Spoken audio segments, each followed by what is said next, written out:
एक ऐसा शहर जिसका सपना सब देखते हैं पर सब नहीं जा पाते। एक ऐसा शहर जहाँ रेगिस्तान ही है। एक ऐसा शहर जहाँ की लाइफस्टाइल ही क्लासिक है। एक ऐसा शहर जो कभी नहीं सोता। एक ऐसा शहर जिसने बहुतों को बहुत कुछ दिया है। एक ऐसा शहर जहाँ सब नियमों तहत है। और एक ऐसा शहर जहाँ की इमारतें गगन चूमती हैं। दुबई में फिलीपींस की औरतें बहुत मेहनत करती हैं।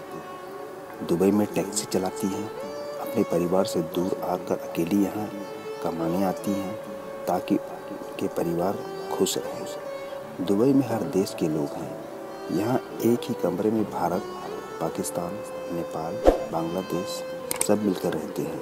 यहाँ कोई पॉलिटिक्स नहीं है। यहाँ का शासक एक ही है, शेख मोहम्मद। यहाँ की सड़कें, यहाँ का माहौल, यहाँ की इमारतें बस देखने ही जैसा है। यहाँ रेस्टोरेंट रात भर खुले रहते हैं, यातायात कभी नहीं रुकता।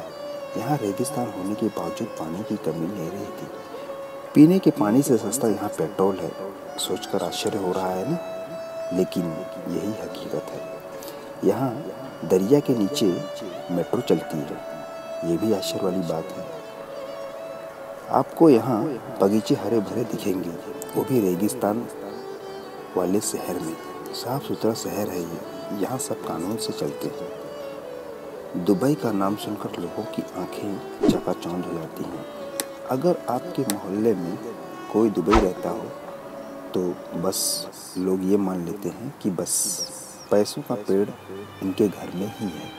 अब आप दुबई से गाँव जाओगे तो आप देखोगे कि आपके लिए उनका रवैया कैसा होता है।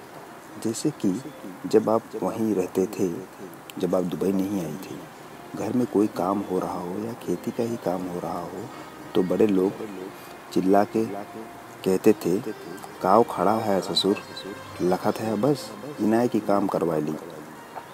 और दुबई से लौटने के बाद, अरे भैया दूर रहा, माटी लग जाए, कुर्सी मंगाओ बाटी, बैठा घाम में जिन खड़ा रहा। पूरी लाइफस्टाइल ही बदल जाती है दुबई जाकर आने से। भाई साहब सच में बड़ी इज्जत मिलती है। जो लोग कभी पूछते नहीं थे वो भी हालचाल पूछने चले जाते हैं। लोग सोचते हैं कि फलाने दुबई में है, बहुत मज़े की ज़िंदगी जी रहा होगा। चलो आज मैं आपको सब हकीकत बताता हूँ कि दुबई में परदेशी लोगों का जीवन कैसा होता है। दुबई में सुबह और रात कब होती है पता ही नहीं चलता। कमरे में ही रहते हैं लोग अक्सर। जो लोग अकेले होते हैं सुबह उठते ही अपने परदेश फ़ोन करके घंटों बात करते हैं। बात करते करते नाश्ता और खाना तक बना लेते हैं। सब्जी एक दिन बना लिए तो 4-5 दिन चलता है फ्रिज में रखकर। आज रोटी लाएंगे तो दूसरे दिन भी वही बची रोटी खाकर सो जाते हैं। जबकि अपने देश में बासी खाना कभी नहीं खाते थे, यहाँ सब खाते हैं। क्या करें, अकेले के लिए रोज़ खाना तो नहीं बना सकते ना। सब्जी बना देते हैं एक हफ्ते के लिए और रोज़ रोटी लाकर खाते हैं और जीवन यापन करते हैं। यहाँ फल वगैरह नहीं खा पाते लोग, ये सोचकर कि जो पैसा अपने पे खर्चा करेंगे वो पैसा अपने देश, अपने परिवार को भेज देंगे तो पूरा परिवार अच्छे से खाएगा, पिएगा, पहनेगा। दुबई आने के बाद परिवार के लोगों का स्टेटस का भी ख्याल रखना मजबूरी बन जाता है, वरना पड़ोसी या मोहल्ले यही कहेंगे कि हे भगवान, तोहका कवन कमी बा, तोहरे तो दुबई के पैसा बा भैया। अपना परिवार अच्छे से खाए और अच्छे से पहने, यही सोचते सोचते हम परदेसी परदेश में ना अच्छा खाते हैं और ना ही अच्छा पहनते हैं। और ना अच्छा खाने से हम परदेसी लोग कुछ साल परदेश में गुजारने के बाद जब अपने देश में ही बस जाते हैं तो बहुत सी बीमारी अपने साथ ले जाते हैं।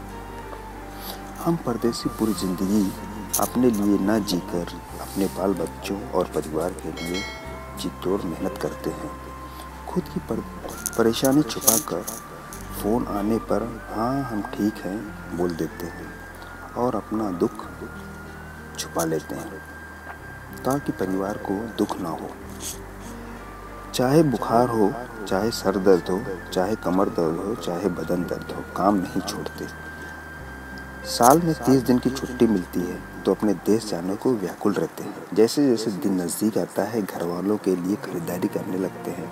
हम परदेसी भले अपने लिए कुछ ना ले लेकिन परिवार के लिए, उनकी खुशी के लिए हर वो चीज़ ले ही जाते हैं। जैसे अपने देश पहुंचते हैं सबसे पहले सब लोग बैग खोलकर देखते हैं कि दुबई से क्या क्या आया है। कोई ये नहीं पूछता कि कैसे हम रहते थे, किस हाल में हम रहते थे। साल का हर महीना तो बस पगार आने में ही बीत जाता था, क्योंकि पगार आते ही अपने लिए थोड़ा बहुत रख कर सब पैसे भेज देते थे। हम परदेशियों को भी यहाँ अपने परिवार से दूर रहना अच्छा नहीं लगता। हम यहाँ बस मजबूरी में रहते हैं ताकि हमारा परिवार सुखी से रहे और संपन्न रहे, किसी चीज़ की कमी ना होने पाए। अपना पेट काट काट कर हम परदेसी अपने परिवार का पेट भरने में ही पूरी ज़िंदगी यहाँ गुजार देते हैं और आखिर में बीमारी का घर बनकर अंतिम समय में अपने देश लौट जाते हैं। तो दोस्तों, ये है हकीकत एक परदेसी की ज़िंदगी का। अगर आप लोगों को पसंद आया हो तो लाइक करें और अपने लोगों में शेयर करें और सब्सक्राइब करें, और कोई सुझाव हो तो कमेंट में लिखें। धन्यवाद।